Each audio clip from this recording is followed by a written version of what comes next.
नमस्कार, आप देख रहे हैं द हिंद 24 न्यूज और मैं हूं आपके साथ साक्षी निर्वाण। आइए नजर डालते हैं आज की कुछ बड़ी खबरों की ओर। सूरत शहर में सुविधाओं से वंचित एक ग्रांटेड स्कूल के खिलाफ जिला शिक्षा अधिकारी डीओ ने कड़ी कार्रवाई की। जिला शिक्षा अधिकारी ने स्कूल में अचानक निरीक्षण किया और वहां की हालात देख हैरानी जताई।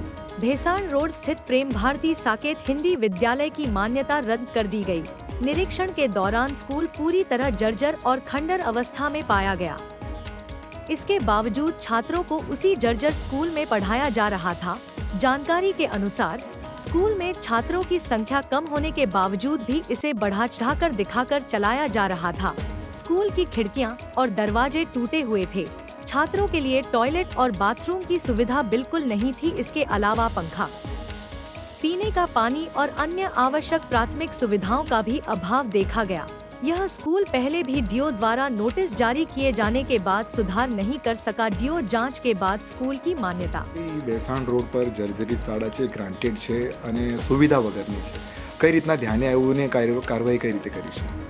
આ શાળા હંમેશા વિવાદમાં રહી છે। આ શાળાના હંમેશા કચેરી ખાતે અને શિક્ષકો સાથે અને બધા સાથે પ્રશ્નો સાથે વિવાદમાં રહી છે। આ શાળાઓની રૂબરૂ ચકાસણી કરતા જાણવા મળ્યું છે શાળાની અંદર કોઈ પણ પ્રકારની ભૌતિક સુવિધા ઉપલબ્ધ નથી। વર્ગખંડના બારી દરવાજા નથી, ભૌતિક સુવિધાની અંદર ફ્લોરિંગ પણ નથી, પંખાની સુવિધા પણ ઉપલબ્ધ નથી, વિદ્યાર્થીઓ માટે ટોયલેટની સુવિધા પણ ઉપલબ્ધ નથી, પાણીની સુવિધા પણ ઉપલબ્ધ નથી અને જે સુવિધા ઉપલબ્ધ છે જર્જરિત હાલતમાં છે। વિદ્યાર્થીના જીવના જોખમે આ શાળા ચલાવવી હિતકારક નથી, જેથી કરીને શાળાની માન્યતા રદ કરવાની કાર્યવાહી કરી દીધી છે।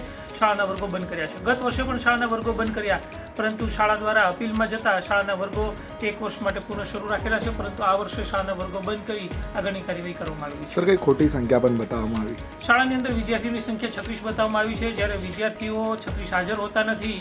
20 થી 21 વિદ્યાર્થીઓ મોટાભાગે હાજર હોય છે રોજ, જ્યારે શાળાની અંદર પ્રથમ સત્રની પરીક્ષા માટે પણ 36 પૈકી 2 વિદ્યાર્થીઓએ પરીક્ષા આપી નથી, જેથી કરીને એમ કહી શકાય કે વિદ્યાર્થીઓની સંખ્યા પણ ખોટી બતાવીને શાળા શરૂ રાખવા માટે થઈ અને પ્રયત્ન કરી રહ્યા છે, જેથી કરીને શાળાની માન્યતા રદ કરવાની કાર્યવાહી શરૂ કરી દીધી છે।